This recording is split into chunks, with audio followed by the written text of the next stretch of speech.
High friends, welcome to the channel. आज आपण शिकणार आहोत क्वेश्चन टॅग्स. क्वेश्चन टॅग्स तुम्ही जनरली शालेय लाईफमध्ये शिकला असाल, पण त्याचे बोली भाषेमध्येही काही उपयोग असतात आणि तुमच्या शालेय लाईफमध्ये ते कसे काय तुम्हाला कामी पडतील हा पूर्ण डिटेल व्हिडिओ आपला क्वेश्चन टॅग्सवर आधारित आहे. तर बघा, यामध्ये सेन्स कसा असतो, सेंटेन्स कसे असतात. तो तिथे आहे ना, मी तिथे गेलो होतो ना, त्याने ते काम केलं ना, अशा प्रकारचे सेंटेन्सेस जेव्हा आपल्याला बोलायचे असतात किंवा इंग्लिशमध्ये लिहायचे असतात, अशा वेळेस आपल्याला क्वेश्चन टॅग्सचा उपयोग करावा लागतो. तर आजच्या व्हिडिओमध्ये आपण हेच बघणार आहोत. पण त्याआधी बघा, क्वेश्चन टॅग्स मध्ये तुम्हाला कोणत्या गोष्टी कामी पडतील त्याचा एक चार्ट मी इथे बनवून दिलेला आहे. बघा, हा जो चार्ट आहे यामध्ये काय आहे की प्रत्येक गोष्टीचा मी शॉर्ट फॉर्म दिलेला आहे. बघा, एम नॉटचं आरंट होतं क्वेश्चन टॅग्स मध्ये, लक्षात ठेवायचं. एम नॉटचं आरंट होतं, इज नॉटचं इजंट होतं, आर नॉटचं आरंट होतं, वॉज नॉटचं वजंट होतं, आणि वर नॉटचं वरंट होतं, विल नॉटचं ओंट होतं, शॉल नॉटचं शँट होतं, कॅन नॉटचं कांट होतं, कुड नॉटचं कुडंट होतं, आणि मस्ट नॉटचं मसंट. या पद्धतीने हे जे सर्व शॉर्ट फॉर्म्स आहे, had not, hadn't, has not, hasn't, हे सर्व शॉर्ट फॉर्म्स तुम्हाला क्वेश्चन टॅग्स मध्ये कामी पडतात. म्हणून हे तुम्हाला माहित असो किंवा ज्यांना माहित असेल तर छान, चांगलंच आहे, आणि ज्यांना कदाचित माहित नसेल तर हे सर्व शॉर्ट फॉर्म्स तुम्हाला क्वेश्चन टॅग्स मध्ये उपयोगी पडतील. म्हणून तुम्ही याआधी याचा एक स्क्रीनशॉट घेऊन घ्या आणि मग तुम्हाला एक्झाम्पल सांगतो. तर बघा, एक एक्झाम्पल आधी मी तोंडी घेतो की शी इज इन द मार्केट. ती मार्केटमध्ये आहे, पण आपल्याला म्हणायचं आहे ती मार्केटमध्ये आहे ना. She is in the market, isn't she, याला म्हणतात क्वेश्चन टॅग. तर बघा इथे, she is in the market.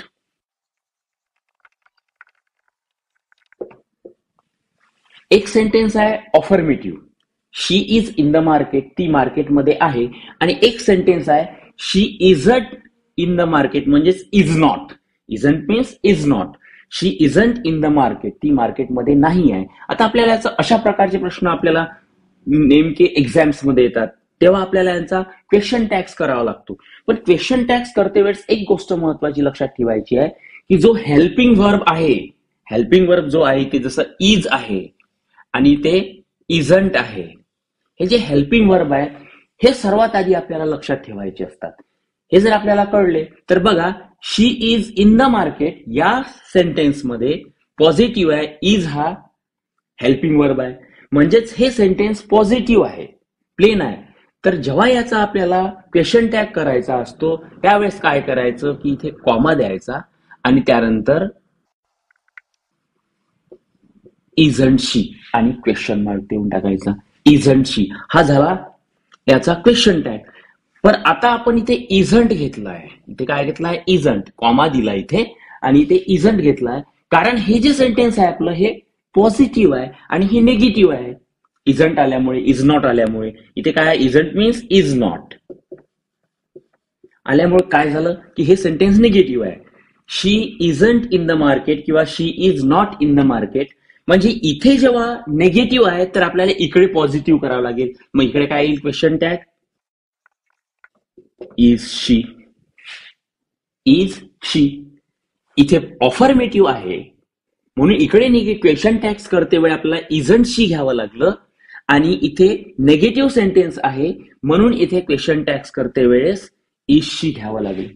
आणि हो, मी तुम्हाला सांगितलं की प्रत्येक सेंटेन्स मध्ये आपल्याला हेल्पिंग वर्ब काय आहे, हेल्पिंग वर्ब काही पण होऊ शकतो. Do, does, did, have, has, need, not, dare, ought to, have, has, या प्रकारे वॉज, वर, हे सर्व जे हेल्पिंग वर्ब आहेत, या हेल्पिंग वर्ब वरून तुम्ही ओळखू शकता की हे सेंटेन्स ऑफर्मेटिव्ह आहे की निगेटिव्ह आहे.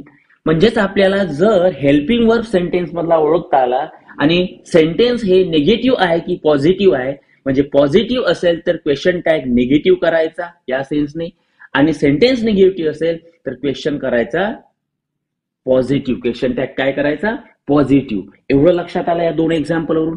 आणि हो, यानंतर मला माहिती आहे की नेमकं क्वेश्चन टॅग्स करते वेळेस कुठे तुम्हाला कन्फ्युजन होईल, त्यामुळे व्हिडिओ शेवटपर्यंत बघा, तुम्हाला ते पण कन्फ्युजन मी दूर करील. पण त्याआधी डिफरन्स कसा असतो तो आपण काही एक्झाम्पल वरून समजून घेऊ, आणि मग यामध्ये कन्फ्युज करणारे कोणकोणते सेंटेन्सेस असतात त्यावर आपण बघू. Okay. He works at the bank. तो बँकेत काम करतो. तो बँकेत काम करतो ना, आपल्याला याचा क्वेश्चन टॅग बनवायचा आहे. पण सर्वात आधी तुम्हाला ओळखावं लागेल की हे सेंटेन्स नेमकं कोणत्या टेन्सचं आहे. कारण मी तुम्हाला काय सांगितलं याआधी, की जर सेंटेन्स मध्ये जोही काही हेल्पिंग वर्ब असेल तर त्यावरून आपल्याला क्वेश्चन टॅग करणं फार सोपं जातं. कारण तोच हेल्पिंग वर्ब घेऊन आपल्याला इजंट करावं लागतं किंवा इज करावं लागतं, डू करावं लागतं किंवा डोंट करावं लागतं. बरोबर आहे. पण इथे he works at the bank, इथे आपल्याला हेल्पिंग वर्ब माहीतच नाही. जर आपल्याला हे माहित असलं की या सेंटेन्समध्ये हे सेंटेन्स सिंपल प्रेझेंट टेन्सचं आहे, तर सिंपल प्रेझेंट टेन्स मध्ये आपण काय वापरत असतो, डू आणि डज. हे आपले हेल्पिंग वर्ब असतात. मग हा सिंग्युलर ही काय सिंग्युलर आहे, थर्ड पर्सन आहे, म्हणून he works at the bank. बरोबर आहे. म्हणजेच डू किंवा डज वापरायचा आहे. सिंग्युलर ही शी इट असेल तर आपण हेल्पिंग वर्ब नेहमी निगेटिव्ह करते वेळेस किंवा क्वेश्चन करते वेळेस डज वापरत असतो. हे आपल्याला लक्षात ठेवायचं आहे. मग याचा क्वेश्चन टॅग करते वेळेस कसं होईल, डझंट ही. डझंट ही झालं सेंटेन्स. तो बँकमध्ये काम करतो ना या सेन्सने. डझंट ही हा झाला आपला क्वेश्चन टॅग. आता समजून घ्या, हे सेंटेन्स जर निगेटिव्ह असतं याप्रमाणे,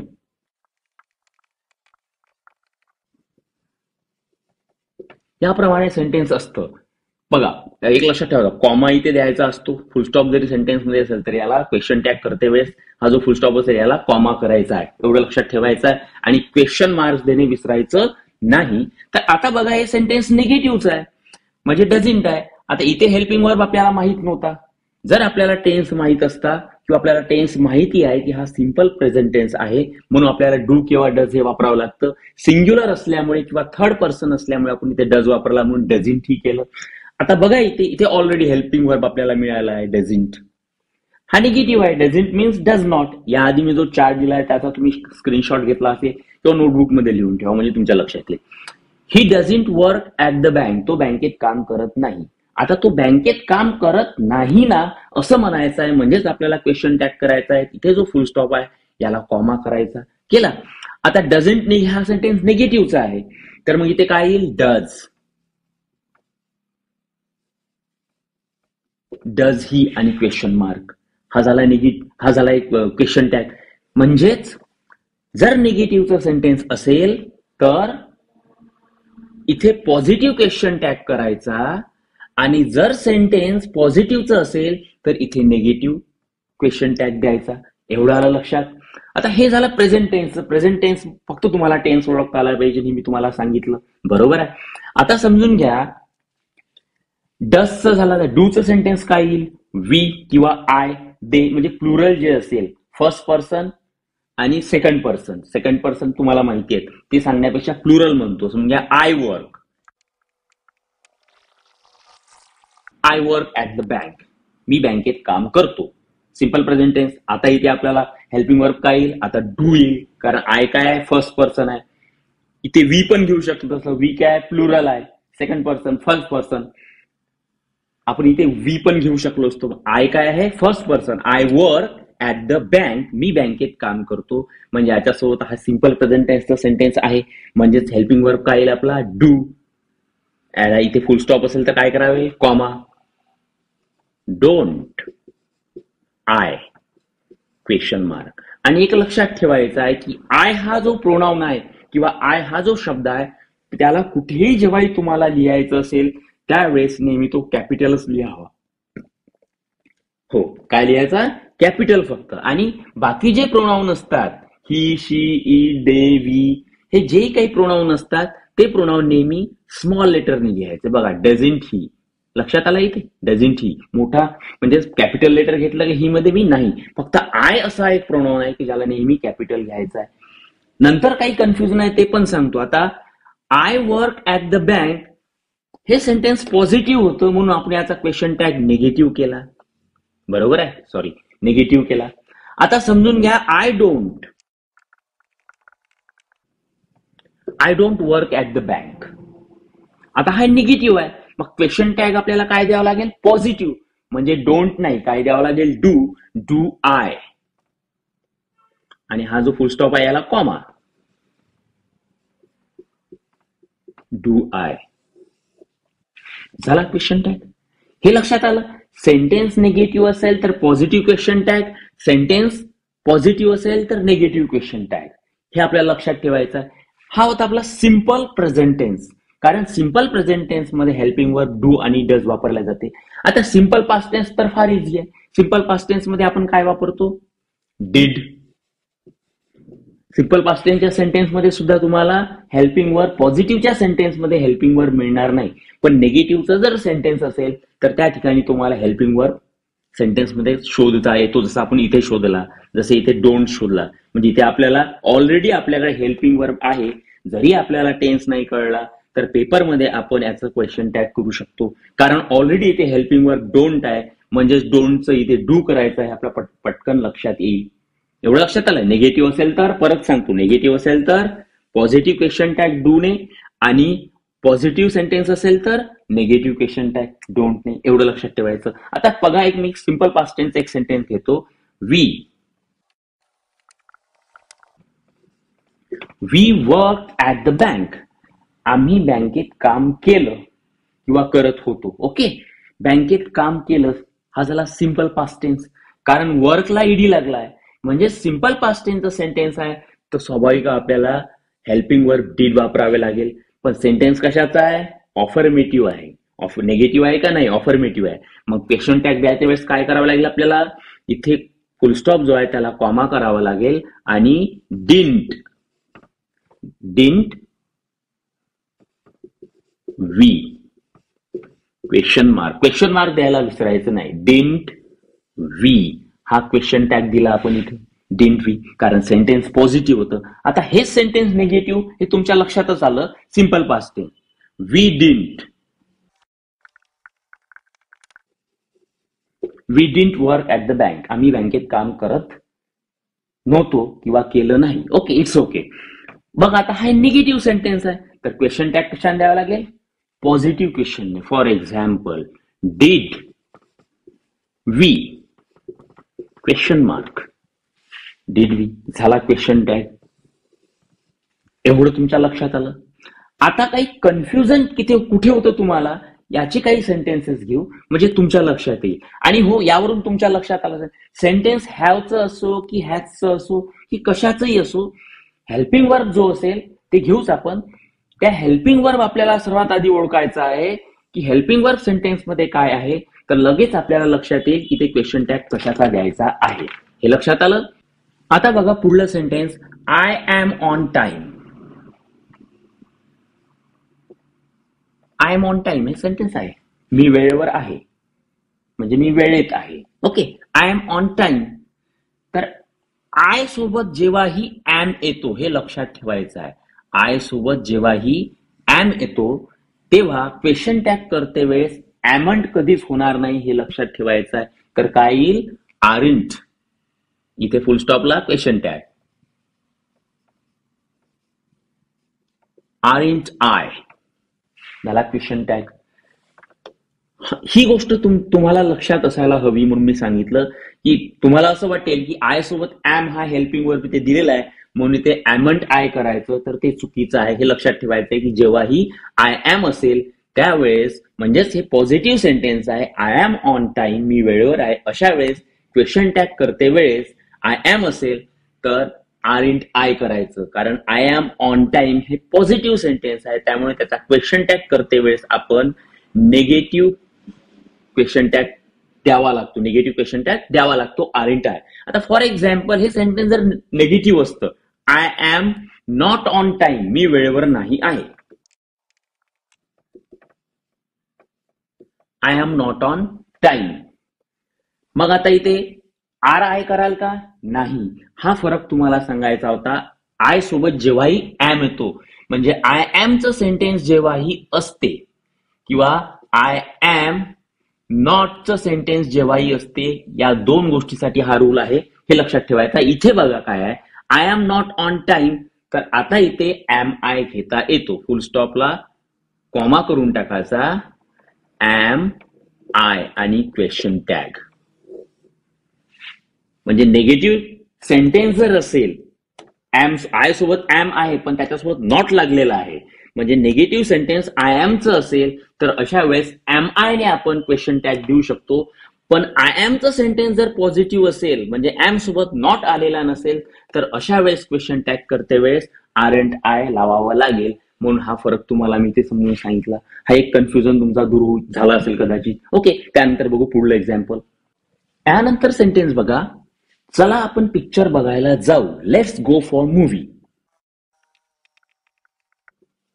let's go for a movie. चला आपण पिक्चर बघायला बघू. तर बघा, लेट्स म्हणजे काय आहे, याआधी लेट्स वर आधारित स्पेशल व्हिडिओ झालेला आहे. तो जर तुम्ही पाहिला नसेल तर बघू शकता. डिस्क्रिप्शन मध्ये नेहमी सांगतो मी तुम्हाला की प्लेलिस्ट दिलेली आहे सर्व व्हिडिओची, त्यामध्ये तुम्ही हा व्हिडिओ बघू शकता. लेट्स म्हणजे let us. Okay, let me म्हणजे लेट आय म्हणजे लेट मी म्हणतो आम्ही त्याला. ओके, तसंच लेट्स म्हणजे लेट अस, एक लक्षात ठेवायचं. Okay, let's go for a movie.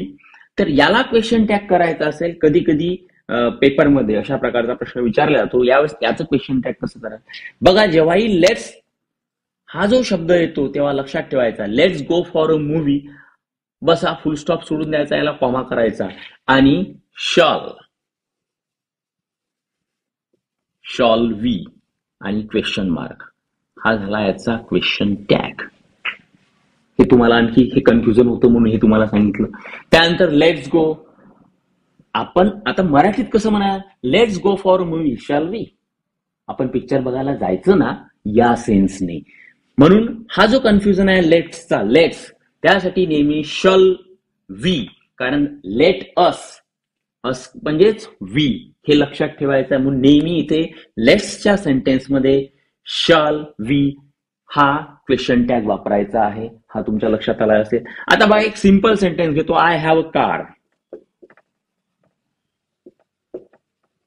I have car, माझ्याकडे कार आहे. ऑलरेडी आपल्याकडे काय आहे, इथे हेल्पिंग वर्ब आहे हॅव, म्हणजे त्याला काय करायचं, त्या हॅव आला, हॅव सोबत नॉट नाही आहे, म्हणजे तिथे फुल स्टॉपला कॉमा करून टाकायचा आणि हॅवंट आहे, हॅवंट आहे आणि क्वेश्चन मार्क. माझ्याकडे कार आहे ना, या सेन्सने समजून घ्या. शी हॅज वर्क देअर, तिने तिथे काम केलं आहे.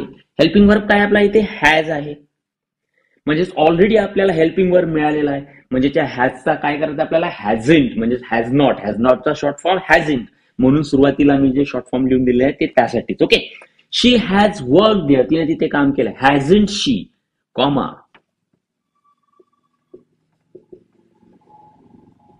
हॅझंट शी, झाला क्वेश्चन टॅग. त्याचप्रमाणे समजून घ्या, हे सेंटेन्स निगेटिव्ह असतं, she has not, she has not work there. आता हॅज नॉटच्या जागी हॅझंट पण आलं असतं. शी हॅझंट वर्क देअर, तिने तिथे काम केलं नाही, तिने तिथे काम केलं नाही. मी हॅज नॉट लिहिलं, हॅझंट पण येऊ शकतं. हॅझंट म्हणजेच हॅज नॉट, हे मी तुम्हाला वारंवार सांगत असतो. आता हे सेंटेन्स निगेटिव्ह आहे, म्हणजेच आपल्याला काय द्यावं लागेल, तिकडे जो क्वेश्चन टॅग द्यायचा आहे तो ऑफर्मेटिव्हने द्यावा लागेल. म्हणजेच हॅज नॉट मधला किंवा हॅझंट मधला हॅज घ्यावा लागेल. Has she, comma, has she, याच पद्धतीने हे पण sentence, I have a car, haven't I केलं. I have not a car, have I, म्हणजे इथे हॅव सोबत जर नॉट असता तर मी काय केलं असतं, हॅव आय केलं असतं. पण इथे हॅव सोबत नॉट आहे का नाही, ही पॉझिटिव्ह सेंटेन्स आहे, म्हणून क्वेश्चन टॅग नेहमी निगेटिव्हने द्यायचा असतो, म्हणजेच हॅव नॉटने, म्हणजेच हॅवंटने. त्यासाठी एवढं लक्षात आलं तुमच्या. हे जे कन्फ्युजन आहे मला असं वाटतं फार सोपं आहे आणि तुमच्या लक्षात आलं असेल. आणि या पद्धतीने जर तुम्ही सेंटेन्सची प्रॅक्टिस कराल, बघा मी फार वेगळे सेंटेन्सेस नाही घेतले, अशाच प्रकारचे सेंटेन्सेस घेतले की जेणेकरून तुमच्या कन्स्ट्रक्शन बेस आणि नेमका क्वेश्चन टॅगचा कन्स्ट्रक्शन बेस कशा प्रकारचा असतो हे तुमच्या लक्षात यायला हवं. तर आता तुम्ही अशा प्रकारचे क्वेश्चन टॅग्सचे सेंटेन्सेस तुमच्या टेक्स्टबुक मधून फाइंड आउट करा, सरळ सरळ कोणतेही साधे सेंटेन्सेस, आणि त्यांचा टॅग्स बनवायचा, क्वेश्चन टॅग्स बनवण्याचा प्रयत्न करा, तुमच्या लक्षात येईल. बघा फॉर एक्झाम्पल आणखी एक सेंटेन्स घेतो, he can.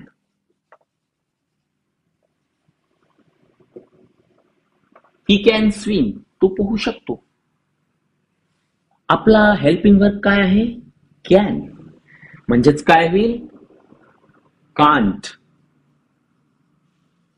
Can't he. Question tag झाला. क्वेश्चन. He can swim. तो पोहू शकतो. ही कॅन स्विम. Can't he. तो पोहू शकतो ना? तो पोहू शकतो ना या सेन्सने. आणि समजून घ्या, पुन्हा परत एकदा घेतो आणि त्यानंतर व्हिडिओ संपवतो. ओके, बघा. ही कॅनॉट.